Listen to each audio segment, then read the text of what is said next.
ભરૂચ જિલ્લાના આમોદ તાલુકાના નાહિયેર ગામ પાસે એક ગમખ્વાર અકસ્માત સર્જાયો છે। નાહિયેર પેટ્રોલ પંપ સામે રિક્ષા અને બાઇક વચ્ચેની જોરદાર ટક્કરમાં 70 વર્ષીય જયંતિભાઈ ગોવિંદભાઈ વસાવાનું મોત થયું છે, જ્યારે અકસ્માતમાં અન્ય 5 થી 6 મુસાફરો પણ ગંભીર રીતે ઘાયલ થયા છે।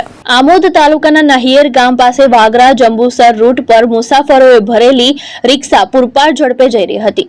તે સમયે નવા વાડિયા ગામના 70 વર્ષીય જયંતિભાઈ ગોવિંદભાઈ વસાવા તેમના પૌત્ર સાથે બાઇક પર પસાર થઈ રહ્યા હતા। નાહિયેર પેટ્રોલ પંપ પાસે રિક્ષા અને બાઇક વચ્ચે સામસામે ધડાકાભેર ટક્કર થઈ હતી।